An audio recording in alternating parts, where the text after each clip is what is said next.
धंधा ज्यादा करते हैं।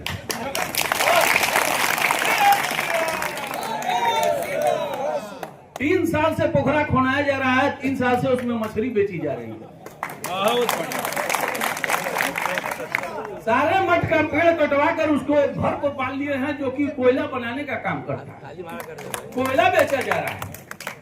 ये पूर्वजों का धरोहर बेचने का तुला हुआ है, ये मानता है, हमको यही नहीं समझ में आता है। आप लोग कैसे आदमी हैं कि जो आप लोगों को मना कर दिया, आप लोग मान गए मीटिंग से।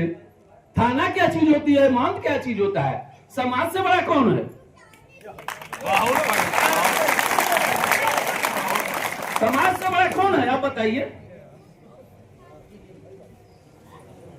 खबर भेज दिया कि आप वहां मीटिंग नहीं कर सकते हैं, कल बिना खबर भेज दे कि वहां मेला नहीं लगा सकते हैं, तो आप कहां जाएंगे कल, बताइए।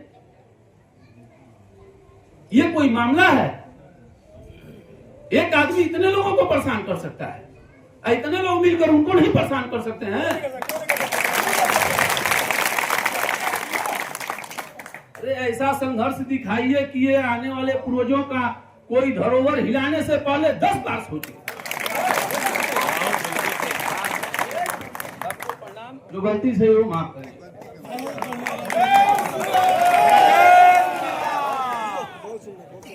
राजेश जी,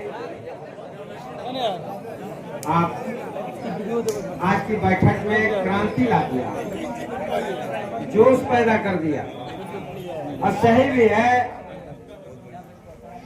कि जो चीजें होती है उसको समझ बूझ लेते, लेकिन झटके में मीटिंग ऑर्गेनाइज कर लेना। मैं तो सुन रहा था उधर के भी कई लोग लाइव, हमारे यहाँ छायाकार बंधु बैठे हुए हैं, मीडिया के बंधु बैठे हुए हैं। मैं सुन रहा था कि नगर के सम्मानित लोगों को बुला के वहां पे अध्यक्ष का चुनाव कर दिया गया।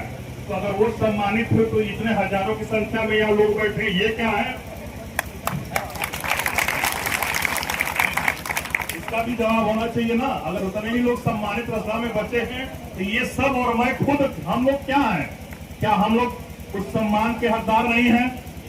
क्या उस मीटिंग में हम लोग को नहीं बुलाना चाहिए था? क्या बबलू भैया को नहीं बुलाना चाहिए था? क्या राजेश भाई को नहीं बुलाना चाहिए था? क्या भरत जी को नहीं बुलाना चाहिए था? क्या डॉक्टर साहब को नहीं बुलाना चाहिए था?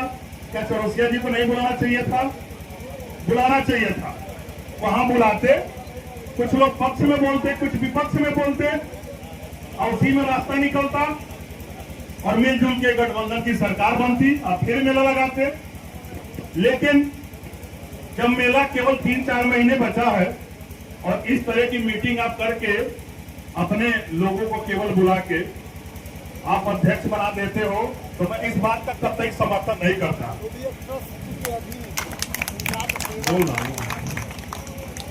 आप, मैं और कुछ, महन जी आपका मैं स्टेटमेंट सुन रहा था, शायद ये इस मीडिया के माध्यम से आप तक पहुंच जाएगा। मैं एक चीज और सुन रहा था कि मेले में तमाम चीजें गड़बड़ियां होती हैं, 2000 की जगह 4000, 5000, 6000 ऐसे लिया जाता है। तो क्या ये आप 2010 से संन्यास धर्म में है? क्या ये समस्या एक बार एक पैदा हो गई? आप भी तो उस कमेटी के संरक्षक थे, पोस्टर में आपका भी फोटो बड़ा बड़ा लगता था संरक्षक के रूप में, तो क्या आपने आपत्ति क्यों नहीं पाली की भाई इससे पहले?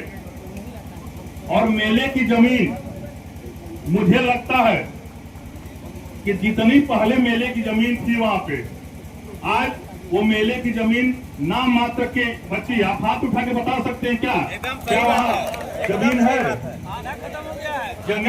जमीन नाम मात्र के। तो पहले मान जी आपको इस पे विचार करना चाहिए। आप दुकानें बनाओ, कोई इशू नहीं। आप बता रहे थे कि 150 लोगों का भरण पोषण उस दुकान से होता है, तो क्या आप इस मंच के माध्यम से बता सकते हैं? उनको फोन करके भी आप बता दीजिएगा कि कितने गरीब लोगों को आपने दुकानें आवंटित की। जो गरीब कमजोर मजदूर लोग हैं उनको आपने कितनी दुकानें आवंटित की। दूसरा एक प्रश्न जो मेरे दिमाग में बहुत दिनों से आ रहा था, आप अपने ट्रस्ट के माध्यम से आपने ट्रस्ट बनाया, बहुत अच्छी बात है, ट्रस्ट बनाना चाहिए, हमारा भी ट्रस्ट है।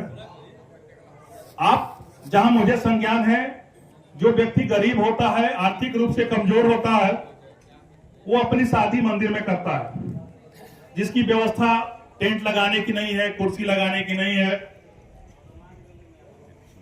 बड़े रिजॉर्ट में शादी करने की नहीं है, वो मंदिर में शादी करता अपना।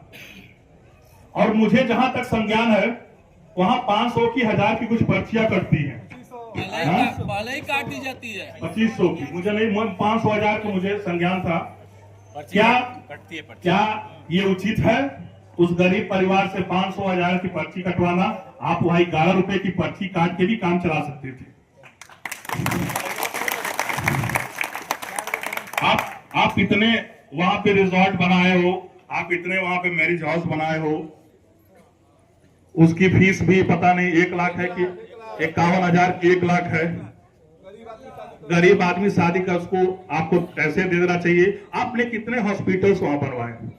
आप एक साधु समाज से आते हो, आपने कितने वहां मंदिर बनवाए? आपने कितने वहां वेधशाला बनवाए? आपके अंडर में कितने बटुक वहां संस्कृत और वेदों का ज्ञान लेते हैं? आपके पास कुछ उत्तर है इसका तो हमें फोन करके बता दीजिए। पानी पीने के लिए वाटर प्रूफ नहीं है। मैं पानी पीने का तो विषय बाद में करता हूं, पहले ये विषय हो जाए। वहां कितने संत आपने संत निवास वहां बनाया, जैसे कल के उद्बोधन में मैं सुन रहा था।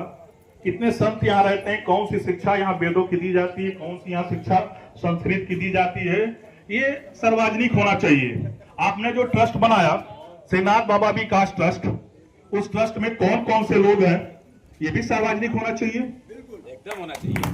क्योंकि ये ट्रस्ट किसी के बाप की बपौती नहीं है, ये मंदिर नाथ बाबा किसी के बाप के नहीं है, ये हमारे भी है और आपके भी है, और ये जितने हजारों लोग यहाँ बैठे हैं वो सबके हैं।